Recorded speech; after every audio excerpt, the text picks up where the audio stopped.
Pisces, Sun, Moon, Rising, and Venus placements, and of course, ating mga cross-watchers, magandang araw po sa inyong lahat. Welcome or welcome back po dito sa Bottom Magos PH. My name is Angel Francia Feliciano. Now, in today's video, Pisces, alamin natin kung ano yung mga mensahe, gabay, at payo na galing sa yung mga spirit guides at ng universe at kay God para tulungan ka maging successful sa inyong buhay. Tulungan ka para matupad ang mga pangarap mo. Now, paalala lang Pisces sa lahat po ng mga nanonood, lahat ng tarot readings ko dito sa YouTube channel to ay general reading lamang. Ayan. So, first we have Sculpture of Self. Next oracle card is On the Mend. Next is Metamorphosis Mirage. And last oracle card is Grove of Unity. Nakukuha naman tayo, Pisces, ng mga tarot cards para sa additional or karagdagang mensahe, payo at gabay para sa inyong para sa ikauunlad ng iyong buhay. Ayan, para makatulong kung paano kayo maging successful, paano matupad ang mga pangarap ninyo. Ayan, kukuha tayo mga tarot cards. Ano pang gustong ibahagi sa iyo ng mga gabay at ng mga spirit guides. Okay, kunin nyo lang kung saan na kayo nag-resonate, Pisces, at iwan yung hindi. Next is Three of Swords. Okay. Three of Swords. Ayan, next is the Ace of Wands. Next energy is the Two of Cups. And last tarot card is, wow, the Ten of Cups. Alright, so isasayin natin ito ngayon. Okay, so Pisces, first card is Sculpture of Self. Sinasabi dito is there's a need na magbago sa inyong personality. So embrace change and maybe also create a new identity for yourself. This is you baguhin ang mga mindset ninyo, baguhin ang inyong buong pagkatao para umunlad kayo. Particularly about the way of thinking, Pisces, your mindset. Yung pananaw mo sa buhay, yung mga belief system mo, yung mga paniniwala mo, there's a need to change or may magbabago dyan para yan ang makakatulong sa'yo para umunlad, para maging successful ka sa trabaho mo, your way of thinking about the business, your way of thinking about your career, your way of thinking about life is makakatulong sa inyong pag-unlad. It will push you through. It will help you reach your goals. Financial man yan, career goals man yan, whatever. Okay? Next is On the Mend. Okay? There's a need to ayusin. Especially mga sarili nyo, Pisces. Some of you, hindi lahat. Okay? There's a need na also be kind with yourself. Be kind, be compassionate, and kind yourself. I mean, maawa ka sa sarili. Maawa ka. There's something about kailangan yung maawa sa sarili niyo. I think some of you, Pisces, sobrang bait ninyo. Alam ko, some of you inaabuso. Tinitake niyo ang pag-aabuso. I think it's time to set some boundaries at it's time to say no na. Kung kinakailangan niyo ng mag-no kayo ngayon. Okay? Ito yung mga baguhin ninyo. Wag na kayo, there's like, kung sumusobra na sila, inaabuso ka, I think isa rin yan sa factor na humihila sa iyo pababa humihila sa iyong pababa. Hindi ka umuunlad kasi hinihila ka. Siguro masyado kang mabait sa pamilya mo, masyado kang mabait kahit niloloko ka na sa pera, magpapadala ka pa rin, or something about your kindness, sobrang pagiging kind hindi rin maganda. Kailangan mabago. Maawa ka sa sarili mo, there's something about that. And next is Metamorphosis Mirage. Embrace the tender transition between past forms and future possibilities as illuminated by the transformative butterfly. So, I can see talaga dito here, maraming pagbabago ang mangyayari o magaganap sa inyong buhay. Pisces, sa aspeto ng iyong pag-ibig, sa larangan ng iyong trabaho, sa career, trabaho, finances, negosyo, lahat. Even sa iyong personality. And ina-urge ka ng spirit guide mo na i-embrace, tanggapin, yakapin. Yakapin mo mga pagbabago. Tender. Ibig sabihin smooth. Hindi napaka mahirap na pagbabago. I mean, smooth siya. Tender. Ayan, gentle na pagbabago. And I feel like with this past forms and future possibilities, kung ano ba mga nangyari in the past, iwanan nyo na. Relationship, iwanan nyo na. Mga hindi nakakatulong, mga tao, iwanan nyo na.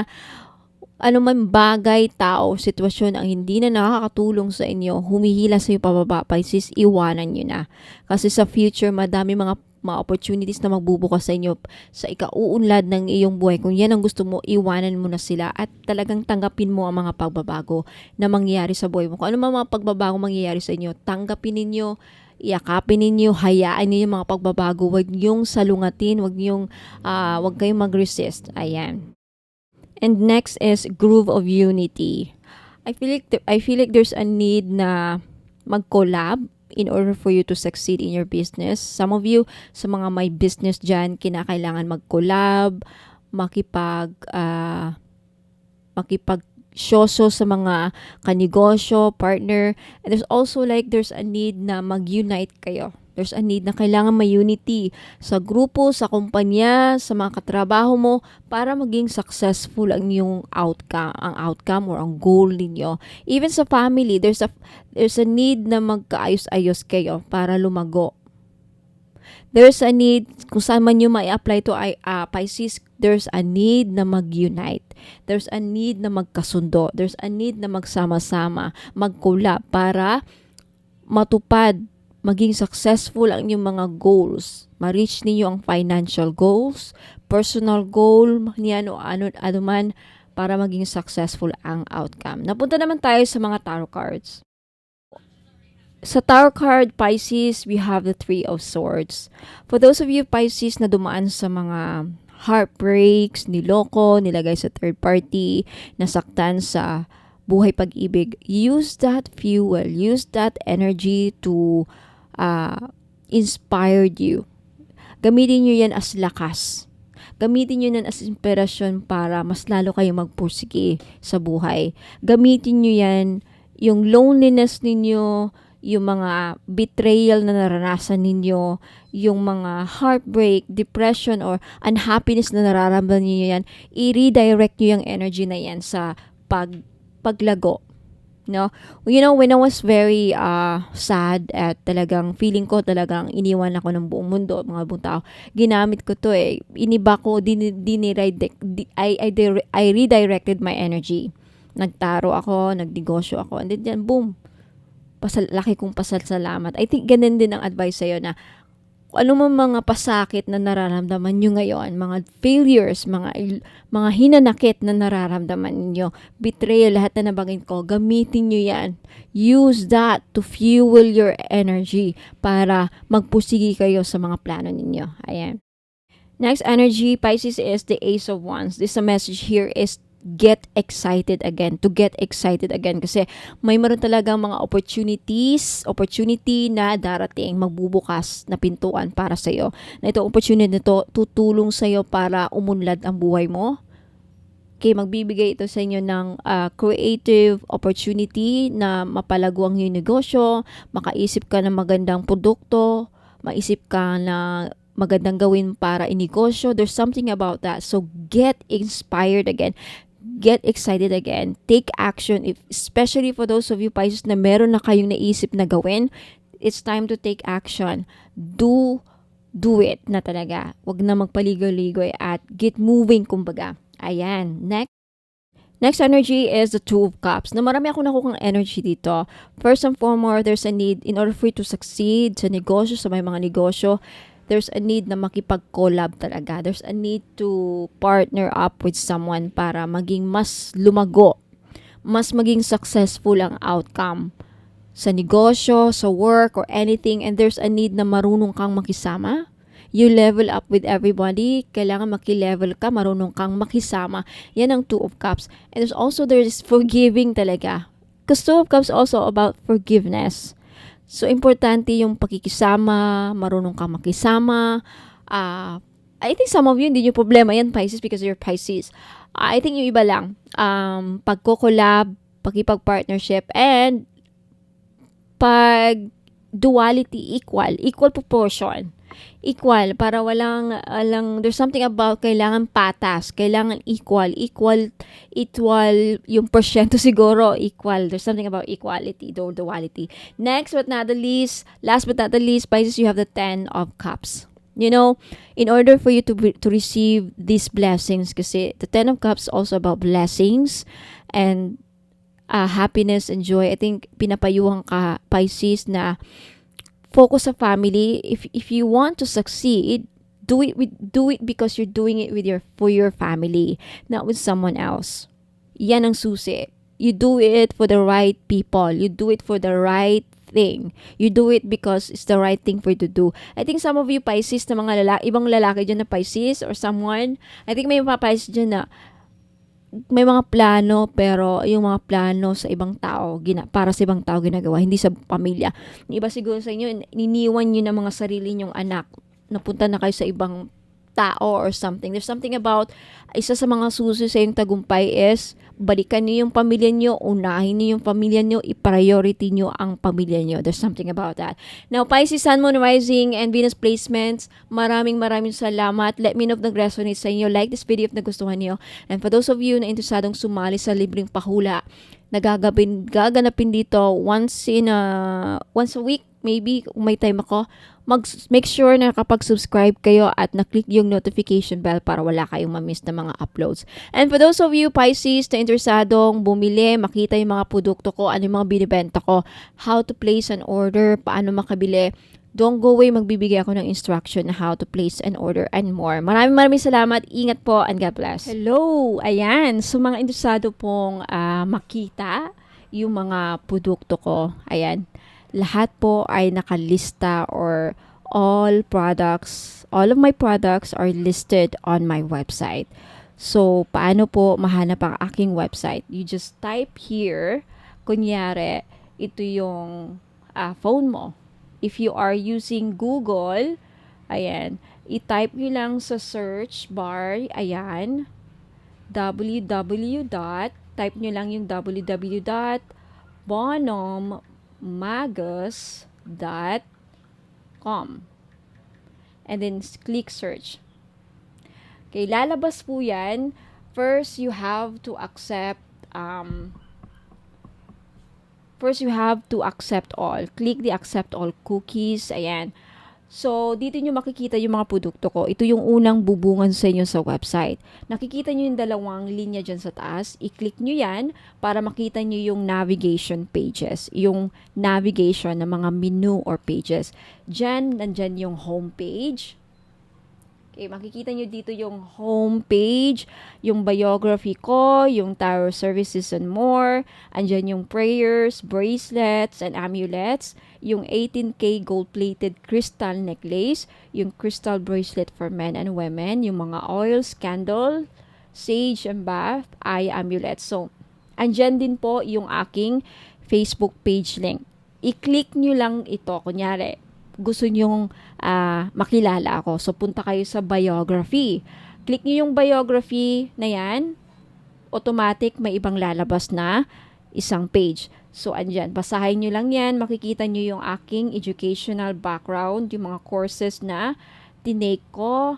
Ayan, hindi ko pa nalagay yung certificates ko dyan. Soon, I will also include here, ilalagay ko din dito yung mga certificates ko. Okay? Ayan. So, medyo mahaba-haba yan.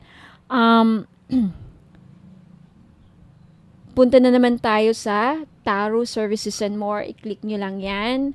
Lalabas dyan. I-explain kung bakit 15K yung all-in-one spiritual package Tarot Services ko. Andyan yung description. Basahin nyo lang dyan kung bakit 15K. And for those of you who are interested sa spell jars, andito rin. Ayan. Mag-message lang kayo sa akin sa Facebook page. Okay? Now, to make sure na ako pong na-follow nyo sa Facebook page at hindi yung mga scammers, andito po yung link. I-click nyo lang yung Facebook page. Ayan, i-click nyo. Lalabas po yung Facebook page ko. Okay? Next, punta tayo sa Evil Eye Amulets. Okay. Andito yung description, ano yung mga Evil Eye Amulets, para saan, anong benefits. So, andyan nakasulat. Now, if gusto nyo ng bracelet, ito yung pyrite, yung iba pronunciation pyrite, Okay? 1,980 each. May kasamang freebies. Andyan yung description, andyan yung explanation, ano mga benefits, ano mga uses, instructions kung paano gamitin or paano how to take care of your jewelries. Andyan yung evil eye. I-click natin yung picture. Okay. Yan yung price, 390. Andito rin yung nakasulat yung mga prices. Now, if hindi nyo alam paano bumili dito, okay? Kung wala kayong PayPal, just take a screenshot of this item. Screenshot nyo to at ipadala nyo po sa akin sa Facebook page. I-message nyo po sa akin dito. Okay, na yan ang mga gusto nyong kunin. Para pag gusto nyong bumili, para alam ko yung gusto nyong bilhin. Dito nyo titignan sa website ko yung mga items. I also have mga crystal bracelet for men and women. Hindi pa nakumpleto yan, pero soon makukumpleto na. So, each picture, i-click nyo lang para makita nyo yung mga description, anong mga benefits. This one is 500, yung malachite with rose quartz. Ayan. And also ask if available pa mga madam ha, kasi sa website minsan hindi ko na-update yung website ko. Minsan meron doon nakalagay sold out pero available. Minsan nakalagay na available pero sold out. Okay, just ask kung available pa. Again, take screenshot of the item. Yan, screenshot nyo yan at ipadala nyo sa akin sa Facebook page ko. Along with the price, kung meron price, ayan. Take screenshot of the item. What else? I also have mga oils. Okay, oils and candles. I have kajiput. I-click nyo lang yung mga picture na yan to see the description and the prices. Ayan. Always click here. Marami pa kayong madidiscover. And for prayers, libre lang ang mga, mga prayer. Pwede nyong tignan, pwede nyong kopyahin, pwede nyong screenshot, pwede nyong libre lang dito tumingin ng mga prayers ko. Libre ninyong ma-access. Kagaya niyan, all-in-one red string prayer. Sa mga nakabili ng all-in-one red string, dito nyo makikita yung mga prayers at sa mga ibang items. Okay? Yan lang muna ang na-include ko ngayon. Soon, all will be included there. At sa mga 18 gold-plated crystal necklace, andyan yung mga pictures. Just take a screenshot. Like kung gusto nyo yung rose quartz, take a screenshot of this item at isend you again sa akin sa Facebook page. No, andyan yung price, 390 po. 390 na po. Dating 500. Mikana quality yung mga yan ha, mga madam. Sa mga nakakabili ng Mikana, ganyan po ang quality. The same with Mikana. I think that's all it. Marami pa actually, mga bracelet. I have also jade. Mga jade dito. Ayan. This is to prove na talagang quality. Tignan nyo yung video dyan. Ayan, yung video. Nakalagay yung mga video dyan to see. Para makita nyo yung quality ng jade ko. Okay. Ayan yung description. Take a screenshot of the item na gusto nyo kunin at basahin nyo yung mga yan, mga madam. Diyan nakalagay yung mga uses and benefits. Ayan, yan yung all-in-one bread string. And ito yung ruyi. Okay, marami pa akong i-include dito. Wala lang akong time. And that's it. Okay? So, ayan yung Facebook page. Isend nyo lang sa akin dito sa Facebook page ko. Bono Magis, yung mga screenshot ninyo, mga item na gusto nyong bilhin. So, ayan po ang instruction kung paano maka-order. Wala pong COD, mga madam, ha? And by the way, okay, for more information, please also don't forget to read the frequently asked questions. Andito na lahat yung mga posible ninyong katanungan sa akin. Bakit walang COD? Kailan marireceive? Ano yung mga ritual? Lahat na dito yung mga questions, possible questions, mga frequently asked questions, mga laging tinatanong ng mga customer ko. Andito, basahin niyo para baka same din kayo ng katanungan. Dito na yung mga sagot. Okay? Sa frequently asked questions. So, that's it mga madam. Maraming salamat mga madam and sir. Thank you so much for listening for the instructions on how to place an order. Ingat po and God bless.